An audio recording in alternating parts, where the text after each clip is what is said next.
इंद्र भी दुखी, सुरपति देवताओं का राजा दुखी, और पूरी पृथ्वी का राजा दुखी, और रंक दुखी बपरीति हो, और गरीब तो स्वाभाविक दुखी, निर्धन तो स्वाभाविक दुखी, और कौन सुखी कहे कबीर और सब दुखिया, एक संत सुखी मन जीती हो। अब मन जीता कैसे होगा?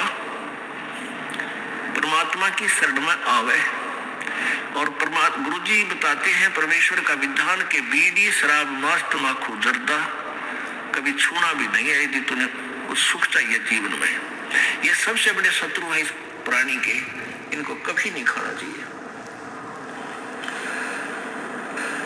बकवाद करेगा क्योंकि इसने तो आपको पशु बनाने का कॉन्ट्रैक्ट ले रखा है, ठेका ले रखा है। इस मन को इन बुराइयों से हटावे और परमात्मा के चरणों में लगावे। मन चाहता है कार खरीदूं, कोठी खरीदूं, ये कर लूं, वो कर लूं। अब मन के खरीद सोचने से और कहने से कुछ नहीं होगा।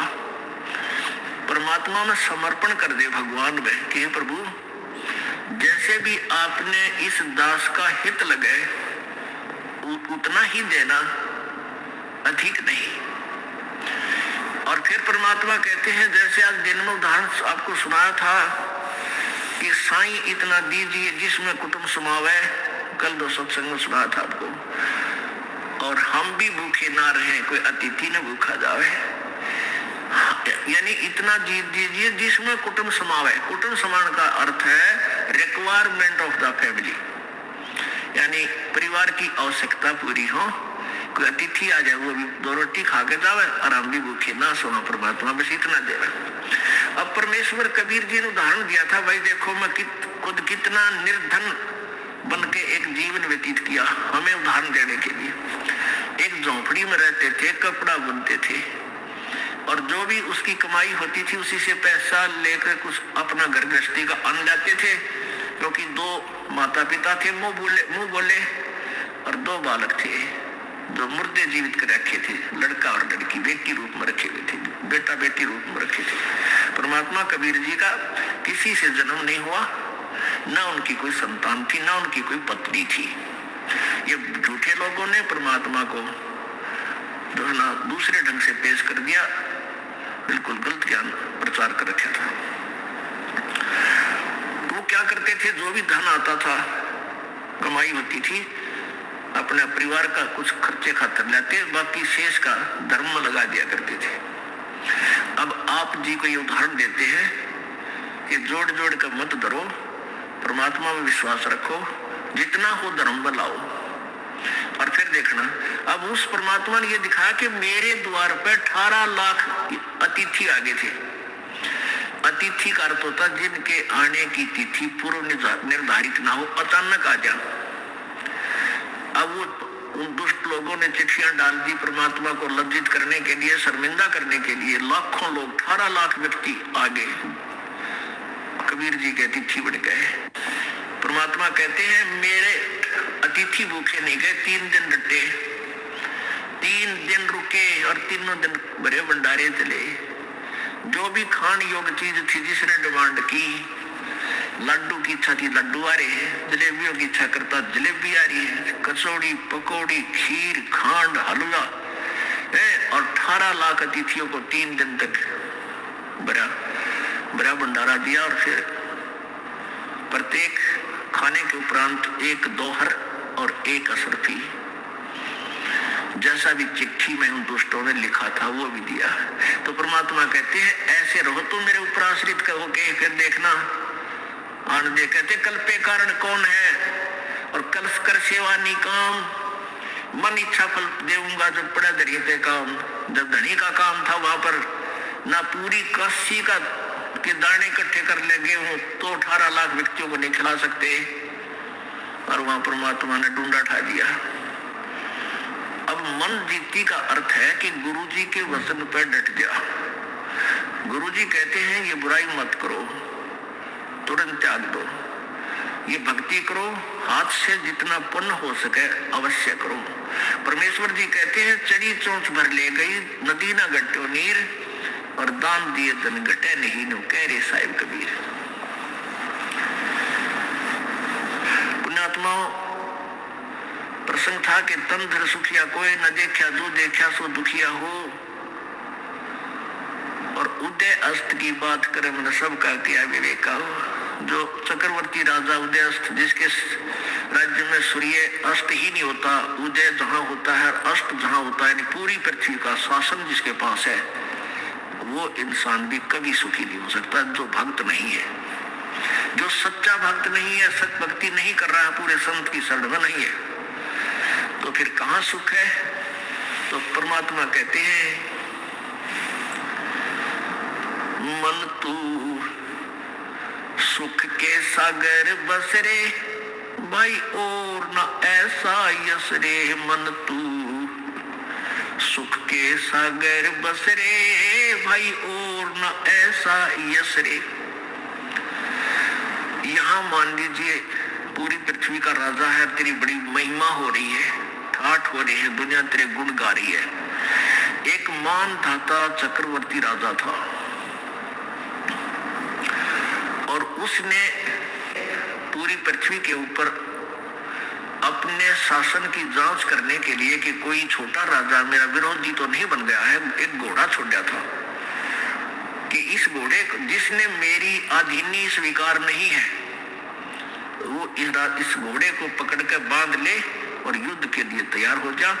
72 अक्षौणी सेना राजा की मानदाता चक्रवर्ती के पास थी, 72 करोड़। और वो उस घोड़े के गले में एक पंपलेट लिख कर डाल रखा था कि पकड़ने से पहले पढ़ लेना इसमें क्या लिखा हुआ है।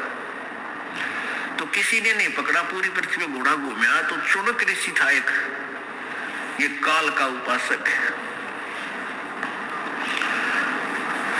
उसने वो घोड़ा पकड़ लिया और मानधाता चक्रवर्ती ने 72 करोड़ सेना के 4 पार्ट बनाए, 18-18 करोड़ के। एक पार्ट भेज दिया, एक टुकड़ी भेज दी 18 करोड़ की। उधर से ऋषि चुनक ऋषि ने पूरे जीवन की अपनी कमाई से 4 एटम बम बना लिए, पुतली बोले उनको, ऐसे 4, एक पुतली छोड़ दी, 18 करोड़ का नाश कर दिया सेना का, दूसरी छोड़ दी। कहने का भाव ये है कि वो पृथ्वीपति दुर्गति को प्राप्त होकर मृत्यु को प्राप्त हुआ। उदय अस्त बीच चक्र चले थे ऐसी जन ठकुराई। उदय अस्त बीच चक्र चले थे ऐसी जन ठकुराई। टुनक ऋषि स्वर कल्प करी तब खोज न पाया राई। मन तू सुख के सागर बसरे भाई और न ऐसा यस रे। यस माने यहाँ तू क्या महिमा बनाना चाहता है, कार खरीद के और आसपास के लोगों में प्रभु बनना चाहता है कि वो बड़ा सेठ आदमी है। कहते हैं सर्व सोने की लंका होती। ओहो, ये क्या दिखाते हैं मूर्ख लोग, अनजान। 4 गुठी पर रे मोटी मोटी उतर और बड़े विशी मोटी चैन रख उतरो। कबीर साहब कहते हैं तुम बेसी समांडी पाएंगे। रावण ने पूरी सोने की लंका बना रखी थी, जैसे हमने मकान बना रखे ऐसे सोने की लिपाई, सोने की ईंट, स्वर्ण, और आज उसका कितना नामो निशान नहीं। ये क्या सुख है। तो परमात्मा क्या बताना चाहते हैं कि मन तू चल रहे सुख के सागर, जहां शब्द सिंधु रत्नागर। ओह, अब सुख सागर किसे कहते हैं भाई? शंखों लहरे मेर की उपजे कैर नहीं जा कोई। शंखों लहरे मेर की उपजे कैर नहीं जा कोई। दास गरीब अचल अविनाशी सुख का सागर सोई। मन तू सुख के सागर बसरे भाई और न ऐसा यस रे। शंखों लहर मेहर की उपजे। एक समय कभी कभी आप एकांत में बैठे हो, एक ऐसी हिलोर उठती है अंदर से, इतना आत्मा निर्मल बन जाता है कि दुश्मन भी दुश्मन नहीं लगता। उसके प्रति भी प्यार भाव बन जाता है, उसके ऊपर भी रहम बन जाता है। लेकिन वह होती है थोड़ी सी देर की, उसके बाद फिर वही कहर की लहर, उसने ये कर दूंगा, उसको ऐसा केस करूंगा, ऐसा हो गया, लड़का बीमार हो गया, बेटी दुखी हो रही है, पति बटे वो शराब पी रहा है, ऐसा घाटा हो गया, उसमें न्यू हो गया। यानी कोई ना कोई 100 प्रकार की वह कहर की लहर शुरू होगी। और वह मेर की लहर थी, थोड़ी सी देर रुकी थी। कहते वहां सतलोक के अंदर जा गए, जहां से तू आया है बावले, ए भोले प्राणी, जहां तू रहता था और जिस सुख को तू तलाश कर रहा है वो यहाँ नहीं है, वो उस सतलोक में है। उस सतलोक के अंदर शंखों लहर मेहर की उपजे और कहर नहीं जा कोई, और दास गरीब अचल अविनाशी और सुख का सागर सोई। वो सदा रहने वाला स्थान है, वो कभी, वो शाश्वतम स्थान है सतलोक।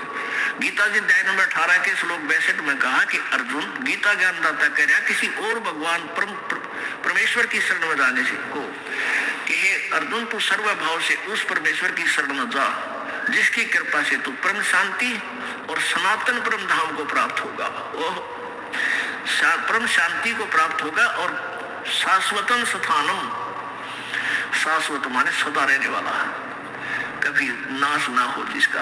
अब ब्रह्मलोक तक तो सारे नाश हुआ, 21 ब्रह्मांड का नाश, 7 संग ब्रह्मांड का नाश, लेकिन सतलोक, अलखलोक, अगम लोक, अनामी लोक, उन लोकों का कभी भी नाश नहीं होता।